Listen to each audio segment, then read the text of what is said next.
This is Asia News Weekly, the podcast featuring news, commentary, and analysis from the Asia-Pacific region.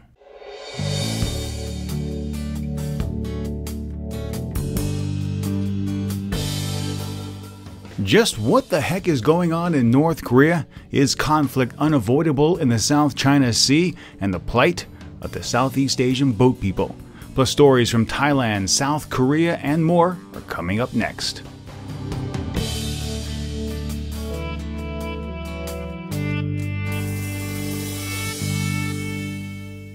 Well, hello everyone. It is an absolute pleasure to be here with you on this Friday, May 29th, 2015. I, of course, am Steve Miller, and this is Asia News Weekly, the podcast featuring news, commentary, and analysis from the Asia-Pacific region, and we're starting a brand new format this week.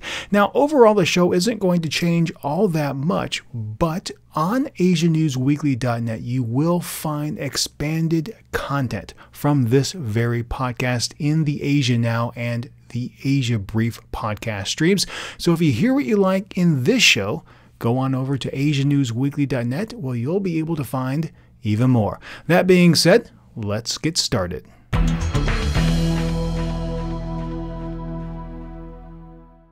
It is the red-headed stepchild of East Asia. Of course, I am speaking about North Korea.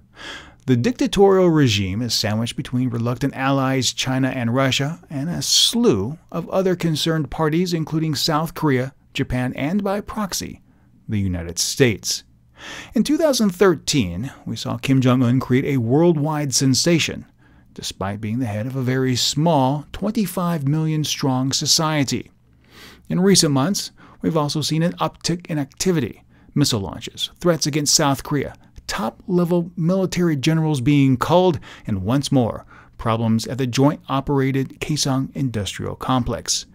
Joining me now is Adam Cathcart, a historian focusing on Chinese and North Korean relations from the University of Leeds. He's also the editor of Sino-NK, a collective of young scholars focusing on Korean and Chinese resources.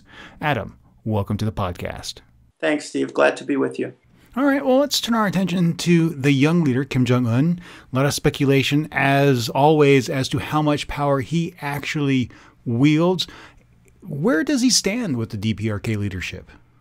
Yeah, well, he's an extremely charismatic figure, and he seems to clearly love and relish his job as interpreted by state media, in the sense that he's kind of out there being photographed, looking at things, on-site inspections.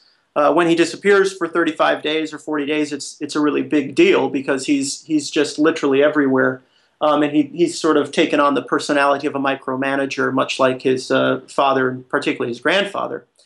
As far as where he stands and his stability and the power that he wields, I think there are a couple of views that are quite distinct. I mean, some say he's unassailable. He really cannot be removed. Jang Jin-sung, who's a prominent defector, basically says that the military coup is almost impossible in North Korea.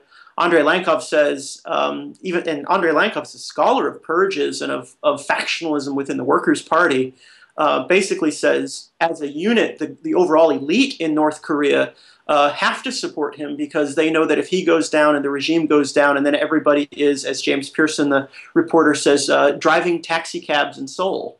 Right, that the North Koreans become second-class citizens in a unified Korea. They don't want to lose their privilege. So there's this idea that no one's going to touch Kim Jong-un. On the other hand, there's some strange things happening. He doesn't meet foreign leaders, even those who come to his country, like the Mongolian president. He didn't go to Russia. His physical condition is clearly not the best. Out of commission for 40 days, his ankle's busted or whatever. His weight has kind of yo-yoed. He's chain smoking, and he's been smoking a lot more ever since the death of his uncle. Somehow that removed this prohibition. So he's smoking pretty much anywhere and everywhere. As I mentioned, the National Defense Commission, I think shaking that up is not particularly something that should be taken lightly, as well as the way that he killed his uncle. I mean, that they themselves stated, Steve, that there was a coup within basically the royal house, and they had to remove this cancer from within. So on the one hand, stability makes all the sense in the world from an institutional standpoint and from a rational standpoint, from a societal standpoint of the elites. On the other hand, there's a lot of unrest within, not to mention all the poverty and stunted individuals, North Korean border guards running over to China to try to grab money and food because they're starving. The fact that Kim Jong-un doesn't go to half of these parts of the North Korean polity that his grandfather used to go to rather confidently doesn't bespeak a great confidence on his part. Okay, because that was always one of the questions I had, because you see these comments and they're just so outlandish that no one's going to take them seriously outside of perhaps the inner circle up there. I did want to ask you about this, and this is something that comes up quite recently, quite often as well, and the subject of missile tests. Now, U.S. Secretary of State John Kerry warned North Korea against the development of submarine-based launched ballistic missiles, calling the communist country's latest tests destabilizing, calling them unacceptable. And this is, of course, above and beyond other warnings and other sanctions against the DPRK, especially as they continue to develop the KN-08 for long-range strikes. And I want to ask you this. Do you think that there have been any effective methods employed, either through international sanctions or other programs, to really slow down North Korea's nuclear and weapons programs? I mean, they were the first ones on the Korean Peninsula to get a missile and get a satellite up into space, and now we have the whole discussions of whether or not they've been able to actually miniaturize a nuclear weapon. So, I mean, is what we're doing, and we, the West, being, implemented effectively to curtail their actions? Well, I think a lot of people would argue, almost everyone would argue, that the answer is no in the recent years. I mean, in the Obama administration, in the the last Bush administration, that, the six-party talks, there were a few slight agreements made the six-party talks are dead. They're the zombie six-party talks. We keep talking about them as if they are alive. But you go back to the 90s and the Clinton administration, the agreed framework, and these people who were involved in this are still hanging around Washington, right? I mean, Wendy Sherman and others are kind of the people who are involved in this are still active in politics often. William Perry, the old Secretary of Defense, and so there's a great deal of institutional know-how, I think, in Washington, D.C. about what we might move towards. The problem is that the game has changed, it seems like, in North Korea, where Kim Jong-un and the people around him, more importantly, are just absolutely no holds barred. They've written nuclear development into the Constitution. They've raised the so-called Byungjin line, or the dual line of we can develop the economy and nukes at the same time. And in fact, having a nuclear capability makes us even better at economic development somehow. So it's not a zero-sum game in terms of they've squared the circle of their own domestic propaganda. The one thing I would add, though, lately that has accelerated things, added a bit of fuel to the fire, if you will, is these submarine launches. Because what they've been able to do, regardless of whether it's fake or real, is now what they're saying is basically we have a second strike capability, and we can hit you from anywhere.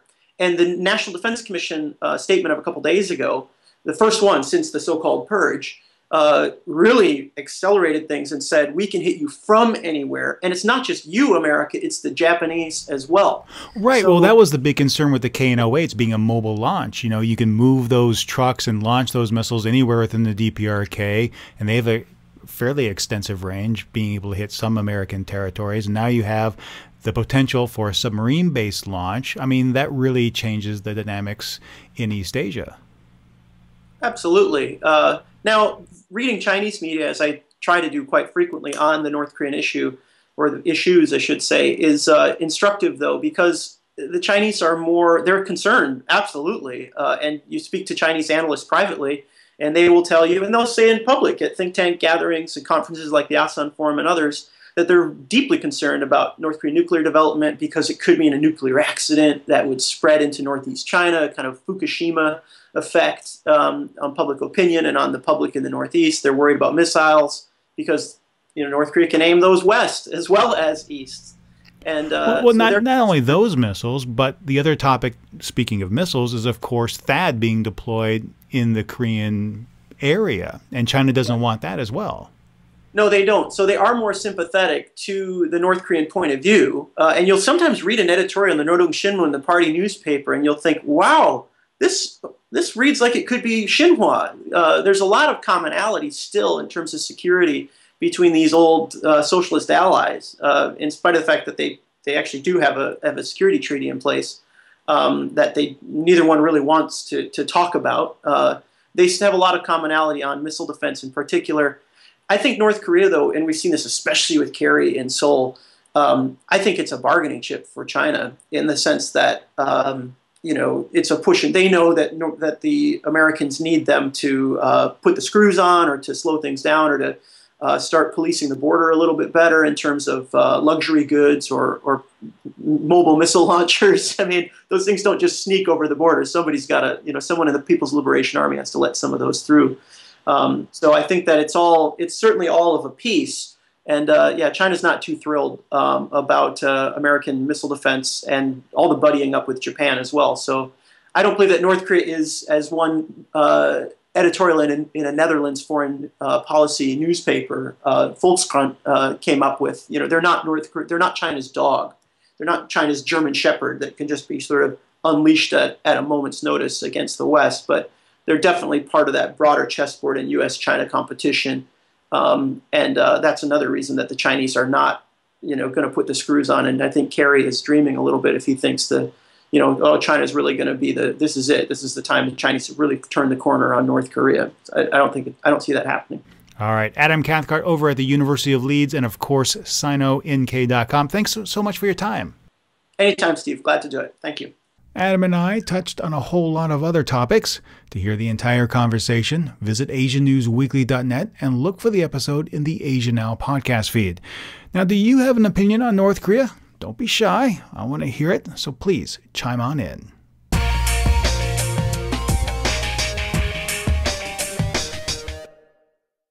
When looking down upon it from space, the South China Sea looks beautiful. The massive 3.5 million square kilometer area encompasses some of the most stunning coastlines and coral reefs on the planet. It also happens to be a powder keg of controversy. For the past year, there has been a steady buildup of activity on China's part inside its self-declared 9-dash line.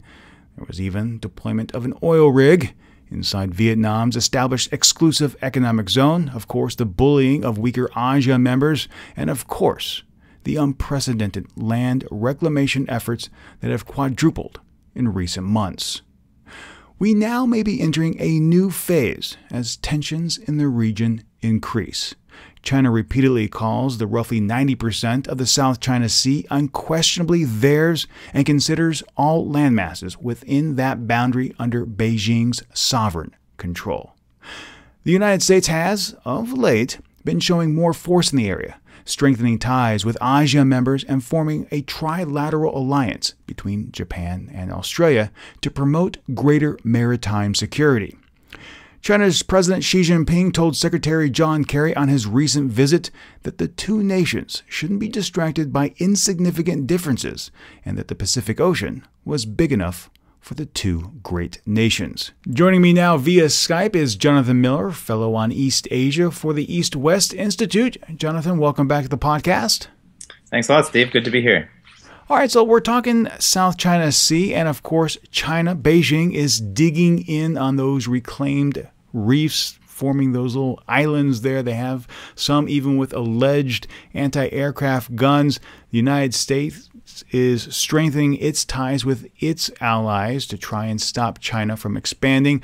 I have to ask you, are we entering an area where we can say that we have manifested a new millennial Cold War in the region?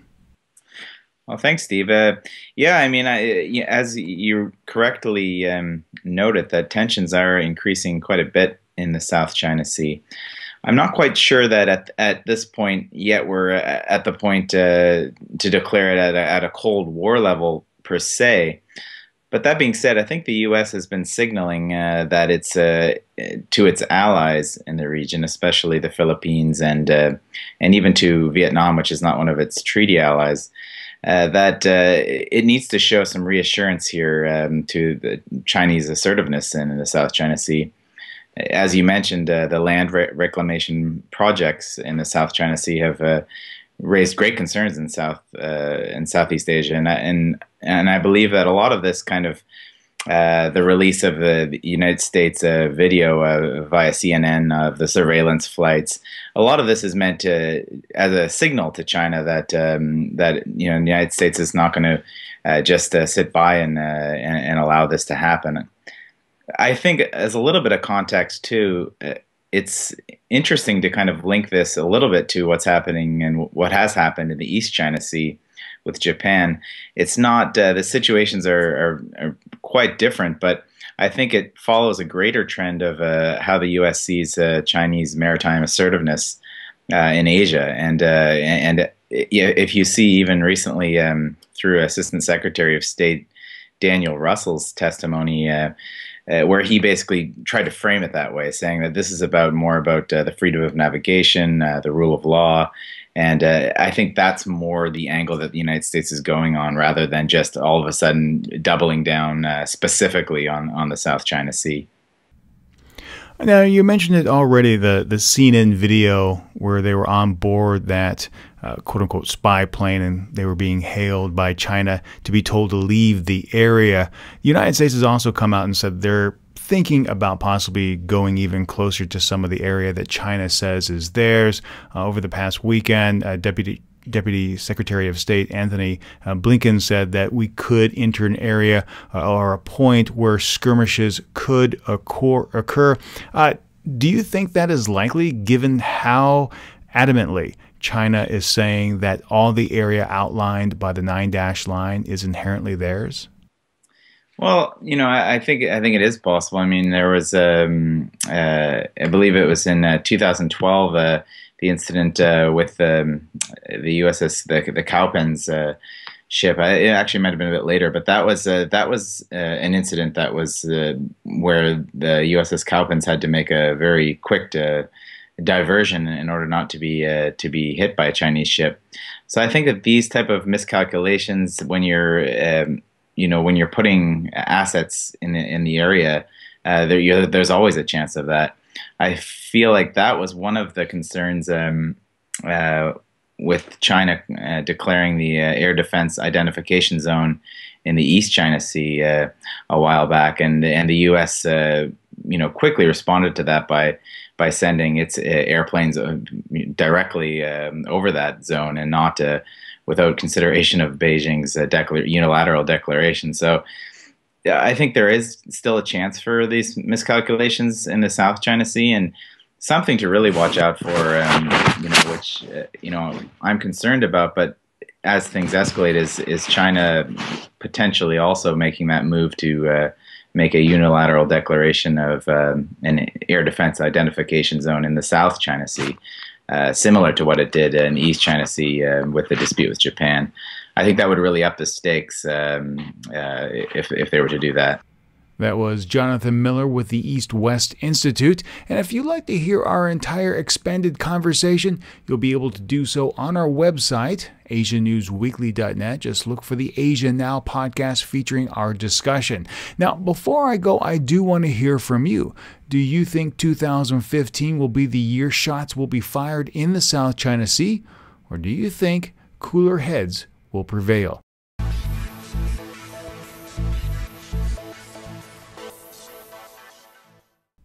It started off with finding a mass grave in Thailand. Those exhumed were Rohingya Muslims or Bangladeshi migrants.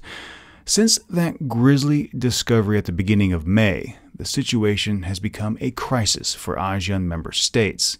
And when I say crisis, I mean the situation is where thousands of people are being bounced around in boats in the South China Sea, kept in isolation, and sometimes, as we've seen, buried in shallow graves. The sad thing is that this situation isn't new. It's been going on for a long time, but only garnered recent media attention. Its root is in the shameful practice of human trafficking. Rohingya Muslims mainly live in Myanmar, where they have faced decades of persecution. Because of the pressures that they face, many feel they have absolutely no alternative but to leave their homes. And to do so, they resort to paying smugglers to facilitate their journey. The United Nations estimates that some 120,000 or more Rohingyas have fled Myanmar in the past 3 years alone. Originally, traffickers took migrants over land to Thailand, but as authorities began cracking down, a shift was made to the open water. Those fleeing their homes were then held up in Thailand until their families sometimes came up with extortion amounts, in the amount of $2,000 to $3,000 on top of what they've already paid to get them out of these camps. And it doesn't take a rocket scientist to understand that that amount of money, $2,000 or $3,000, is insanely high, considering that the average annual income in Myanmar is about $65 a year, according to some data released in 2011. However, as with all things in life, people do find a way to make things happen. As the money continued to roll in, networks expanded. So did the cash. This meant more people were needed to watch the migrants as they waited for ransom. Large operations don't go unnoticed, and they didn't. A senior police official told the BBC that he knew of a camp where some 1,000 migrants were being held, but opted to do absolutely nothing because it was in an area controlled by the military, and he was powerless. He alleged that if he tried to go up the chain of command, those colluding with the traffickers would alert the camp operators and perpetuate the system. He felt powerless. Not everyone is a Rohingya Muslim fleeing from persecution either. Citizens from Bangladesh are among the boat people who are victims of an elaborate bait-and-switch scheme. They're pursuing a better life and are simply duped into the situation. Well, how does that happen? Phil Robertson, Deputy Director for Human Rights Watch's Asia Division, explains. Well, there's a lot of duping, often connected to job offers and employment. This reflects the fact that in many countries in the region, there's difficulty in finding good, decent work that provides adequate remuneration for people. There are many more youth seeking jobs than there are those good jobs, especially youth without a high-level education. So people who are have limits in terms of the sort of work that they may be able to do or may be able to get. And so the promises of good job, particularly connected to migration, that, if you go to another country, you can get a better job and send money back. That takes people away from networks of relatives and community. It makes them more vulnerable. They may not know the language. They may not have any way to outreach to people in case they get into trouble or are being exploited. So the duping connected to migration is a major problem. I'll give you an example of the trafficking of men onto Thai fishing boats. Oftentimes, these schemes are only as complicated as they need to be to deliver someone into that exploitation. So cases of men in Cambodia, poor farmers, are offered jobs working in factories or in plantations or, for instance, farms, raising animals, are encouraged by the brokers to go to Thailand, to cross the border, to take up a job, often with a fairly lucrative offer compared to what they're earning in Cambodia. But instead of being taken to that land-based employment, they're taken to a fishing pier, they're controlled by a gang, and they're forced onto a fishing boat. The problem really boils down to this. Many people are involved, and some at very high levels. UN Secretary General Ban Ki-moon said this past weekend that it was important to save human lives, but also important not to send them back into the same exact situations in which they fled. Malaysia and Indonesia have offered up to 1 year of temporary shelter to those rescued, but the question remains, will that be enough? After all, Myanmar's government says the Rohingyas are illegal migrants from Bangladesh, even though most have lived there their entire lives and in some cases for generations. Bangladesh also doesn't recognize them as citizens, making these individuals essentially stateless. The efforts made to uncover and disrupt networks has improved things, but the fact remains. Human trafficking is an extremely lucrative business, and if those shallow graves hadn't been discovered and accompanied by public outrage, nothing would have changed. As Phil Robertson has said in multiple interviews, there needs to be a lot more done. And like so many things in the world today, there's a real chance that once these headlines fade and attention is diverted elsewhere, all the progress we've seen so far could slip away. And if so, what does that say about us and what we're really willing to do to make a difference? Are we only willing to speak out when it's chic? Or are we finally going to move forward and hold those accountable who abuse power so that we can make the world truly a better place? Now, if you'd like to hear that entire conversation with Phil Robertson, it's located in the April 18th edition of Asia Now, which you can find on our website.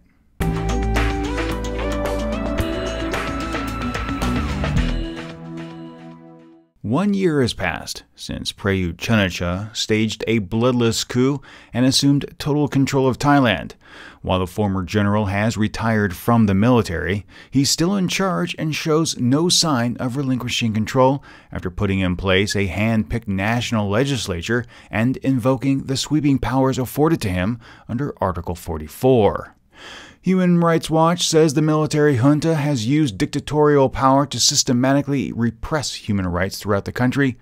The ruling National Council for Peace and Order, or the NCPO, led by Prime Minister General Prayut Chan-o-cha, has prosecuted critics of military rule, banned political activity, censored the media, and tried dissidents in unfair military courts.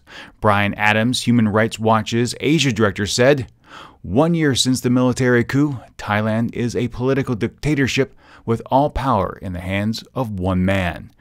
The date for elections continues to slide, with no certainty when they will happen. Backsliding on respect for basic human rights and democratic reform seems to have no end in sight." And Adams' assessment is absolutely correct. The junta confirmed this week that elections would not occur until September of 2016 at their earliest. Originally, Prayut indicated elections would be held around August of this year, but this now marks at least the third time the Prime Minister has pushed back the elections, always finding an all too convenient reason to do so. In addition, several arrests were made last week leading up to the coup's 1-year anniversary by those protesting military rule. The government has also revoked the passports of Yingluck's older brother, Thaksin Shinawatra, who has been in a self-imposed exile, citing security concerns, and is also now under investigation for violating Thailand's lèse-majesté laws. And one last note on this. The trial of Yingluck Shinawatra has finally commenced. Now, if convicted, the ousted former prime minister could wind up in jail for a maximum of 10 years. Her supporters say that she's the victim of old powers that want to punish her and her family. Since she's essentially being tried by Prayut supporters, her conviction is all but certain. Where Thailand goes from here is anybody's guess, but a quick and smooth road to democracy, it won't be. It's time for the Asia Brief, a collection of stories from the Asia-Pacific region you may have missed.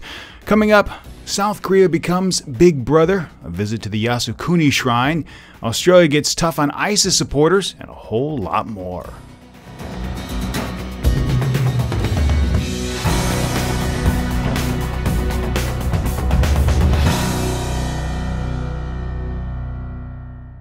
And we'll begin this week ending May 29th with a story from South Korea. Unfortunately, that nation does lead the OECD when it comes to suicide, and as usual, Seoul leapt into action trying to correct a very serious problem, but failed not only to do so, but also succeeded in stripping away its citizens' right to privacy. A new law recently passed requires all new mobile phones going to those under the age of 19 to be equipped with monitoring software. Smart Sheriff and more than a dozen applications just like it allow parents to monitor how long their children use their smartphones, how many times the apps are used on it, and which websites they visit. It also doesn't take a rocket scientist to see that this data would also be made available to the government since they're already monitoring text messaging services in South Korea. The app also alerts parents if the children search for a variety of keywords like suicide, pregnancy, and bully. And the app detects whether those messages are sent out via text or are incoming. Now, something does need to be done in South Korea. It's a huge problem there, both on the bullying side and, of course, with suicide. And any help this application would give, well, most likely would come too late. What needs to be done is to change society to curb the behavior at the onset. Then there's the whole Big Brother aspect of things. This app strips parents of the choice of how to actually raise their children and dictates terms to them. Perhaps in South Korea, it isn't viewed as so much of an intrusion, since the government is already monitoring text messaging services for keywords and has CCTV installed, well, just about everywhere. Privacy advocates are concerned over the mandate, though, saying it is the same as installing a surveillance camera in teenagers' smartphones, said Kim Jong-un, a general counsel at OpenNet Korea, a nonprofit organization that is appealing the regulator's ordinance to South Korea's constitutional court. Kim also went on to say, "We are going to raise people who are accustomed to surveillance." Also from South Korea last week, an appellate court upheld the guilty verdicts of 3 National Intelligence Service officials and 3 others involved in a plot to frame Yoo Sung on espionage charges. Yoo was indicted on charges that he accessed and delivered government data on North Korean defectors in South Korea to Pyongyang. However, it was discovered that the indictment was based on manipulated documents provided by the NIS officials. Yoo thankfully received a not guilty verdict from his trial. Now, what is striking in this case is that those National Intelligence Service officers and other individuals related to the case actually feel that their case warrants an appeal. They deliberately falsified evidence in order to try and convict you. Now think about it. This is the main spy agency in South Korea we're talking about. We also know that the NIS tried to manipulate the 2012 presidential election. We know that they actually falsified evidence in this particular case. Then there's the whole surveillance issue taking place in the previous story I just talked about. It is high time South Koreans really look at what the government is doing and the path it's leading them down. As soon as I saw the headline, I knew there was going to be trouble. Aki Abe, the wife of the Japanese Prime Minister, visited the Yasukuni Shrine in Tokyo last week. Almost immediately following the visit, China issued a statement calling for Japan to face up to its wartime history. Now, that of course is nothing new. We see it when Abe has visited this shrine before and when lawmakers do so. And to be honest, I actually expected more in this instance. But one thing did strike me, and that was what Mrs. Abe had to say. "My heart aches when reading letters and farewell notes addressed to family members. What was in their minds when they perished in the battlefields." She also pledged to do her part for world peace and noted that 70 years following the end of World War II, Japan had a large role to play. Now, in my opinion, visiting the shrine isn't a big deal. In fact, I have been there. Now, I know South Korea and China make it out to be a big deal, but they aren't focusing on the big picture. However, Mrs. Abe made these remarks after visiting the museum located adjacent to the shrine, where historical accuracy is anything but spot on. This could actually lead to questions about how much of her husband's view of history she shares, and that could cause some problems. As we approach the 70th anniversary of the end of the Second World War, survivors of the atomic bombings, Japanese government officials, and more voiced disappointment at the review conference of the parties to the Treaty on the Non-Proliferation of Nuclear Weapons. Shinsuke Sugiyama, Deputy Minister of Foreign Affairs, said that the failure to reach a unanimous conclusion and adopt the final document under consideration was extremely regrettable. He noted Japan would continue efforts to strengthen commitments to the issue of nuclear disarmament, most notably this upcoming August at the United Nations Conference on Disarmament Issues, to be held in Hiroshima. According to Sugiyama, one of the reasons why an agreement couldn't be reached at the meeting was disagreement between the United States and Egypt. Essentially, it boiled down to a gap in opinion between those that have the atomic bomb and those that don't. Those present said that they would continue their crusade to rid the world of the devastating weapons, and I, for one, am hopeful that they do. This past weekend, Gloria Steinem and some 30 women from around the world completed their stunt of crossing from North Korea into South Korea via the DMZ. From the get-go, I have been opposed to this, not because I bear any ill will toward the participants, but because I find them incredibly naive. Steinem said, "I know we had real human exchanges with North Korean women. There was nothing like sitting in a circle and telling each other our human stories." She also went on to say the artificial barrier that has kept people on both sides of the peninsula apart must come down, and that North and South Korea should sign a peace treaty to officially end the war that concluded with only a ceasefire in 1953. The interactions Steinem and other participants had in North Korea were not genuine. The DPRK covets its image too closely, and quite honestly, probably coached those participating in the event. That truly appears evident when you hear statements that North Korea says it respects human rights.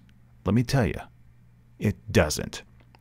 The former Director General of the South Korean National Unification Board, Lee Dong-bok, called the group useful idiots, saying, quote, "They are helping create the fake impression that North Korea is interested in these issues. In fact, they are not." End quote. The entire trip was nothing but a win for Pyongyang, especially when statements speaking positively of North Korea were made. About the only thing the women did get right is that it is absolutely high time that a peace treaty is signed to officially end the war. Only then can both nations move forward. Australian Prime Minister Tony Abbott announced tougher sanctions on Australians who joined the Islamic State. On the table, stripping Australian citizenship to those who have been found promoting, supporting, or taking part in terrorism, and prosecuting those who have returned to the land down under. Earlier this year, the government said it would amend the Citizenship Act so that dual citizens could be stripped of their Australian citizenship if they were found to have been involved in terrorist acts. Abbott said, "People who are fighting with terrorist groups overseas or who are engaged in terrorist activities here in Australia are effectively taking up arms against us, and it's very hard to imagine that we should allow to remain in the bosom of our country people who are trying to destroy us." Australia's move in this regard really isn't all that surprising, and in fact isn't the first nation in the region to have this kind of law on the books. Recall, Indonesia already has a similar law in place, and I would be surprised if more nations didn't follow suit as the fight intensifies against ISIS. After all, it would allow those who are captured to be treated as enemy combatants rather than citizens of their respective countries, so they then could be held and tried by the military. Now, there is one other WTF-type story from Australia somewhat related to this. Reports surfaced earlier this week of a woman who left her children with a babysitter under the guise of needing to go out and buy a new car. What really happened is that she fled the country to join the Islamic State. Now, we're talking about a woman, we're talking about a mother who leaves her children behind to join a terrorist organization. When you stop and you think about that, it gives a sense of what Abbott is truly concerned about, and that's domestic radicalization. As we start to wind things down, China released the efforts of its more than year-long crackdown on violence in Xinjiang, saying some 181 terror gangs have been broken up. Data from the Regional Committee of the Communist Party of China says that 96.2% of the terror groups were thwarted at the planning stage, and some 112 suspects surrendered to police. This week, more pressure was placed on Japan to address its wartime past when the Historical Science Society of Japan and 15 other groups related to historical studies called on the nation to face up to the issue of the comfort woman. The groups criticized right-wing politicians and the media for arguing that there is no evidence females were forced into brothels, especially following the Asahi Shimbun's retraction of stories it published on the comfort woman years ago.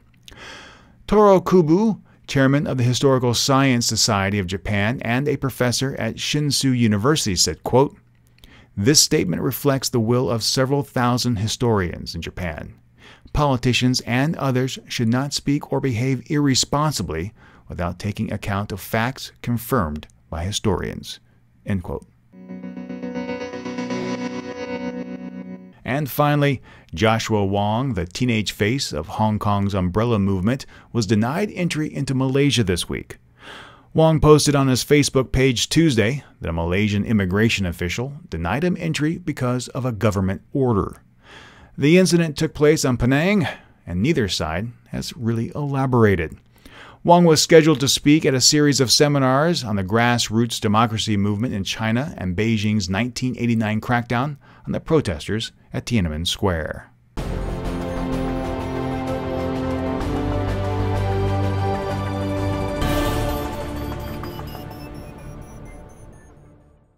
All right, my friends, well, the podcast is winding down, but before we wrap things up, here are just a few of your comments from the past 2 weeks.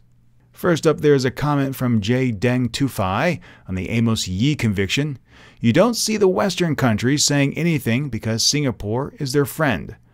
If this kid was in China or North Korea, probably not, you will hear it from every major media outlet and everyone will criticize China or North Korea." Mohammed Nasser said, "It's about time. They need to do something about China, starting to become Asia's big bully." Anthony Head had to say this, "The problem with Asian politics with their neighbors is that it's about showing face. So while they may want to compromise internally, culturally, and politically, they can't. So they go on the offensive every time something kicks off. It's the reason why the Japanese, China, South Korea, and North Korea will always be a problematic relationship and never do what each other want." Joaquin Menchaca, on an older Asia brief about hacking, said this, "South Korea is so vulnerable. It's a joke. ATMs are still using Windows NT 4.0, and they are so heavily codependent on Microsoft, and despite most of the world moving towards web standards, they have numerous websites that only work with Internet Explorer and might require ActiveX controls. This was the case in 2008, and I don't know how much has changed." Well, Joaquin, things are getting better, but the nation has a long way to go with regards to cybersecurity. But an ATM not connected to the internet using Windows NT 4.0 isn't that big of a deal. Jason Beckham, on Cho Hyuna being released from jail, said this, "Wu-Tang said it best. Cash rules everything around me. The wealthy rarely suffer. I'm sure palms were greased and favors were promised." And one last comment from BG2K6. "I find your podcast to be much higher quality and in-depth than what passes as journalism in the United States these days. One would have to go to PBS NewsHour or Charlie Rose to do as well." BG2K6, thank you so much for that comment. I try to put out a high-quality show every time, and for you to compare it to PBS, wow, I mean, that really means a lot to me. Now, everyone else who left a comment over the past 2 weeks, I want to say thank you to you. I love reading your comments. I value each and every one of them. And I hope, again, this week, if you have a thought, if you have an opinion about any of the stories, that you'll take a moment to leave them in the comments on Facebook or Twitter. And don't forget, if you like to record an audio version of your comment, mail that in. Same can be done with a video comment. I'll include it in this portion of the podcast. But there won't be a podcast next Friday for Asia News Weekly. The reason? I have a new job for the fall semester. And in order for me to get that job, it means I have to do some visa paperwork. So I'll be taking a little time off to get that done, but I will be back in 2 weeks. All right, my friends, that's it for this week. I'll see you in 2.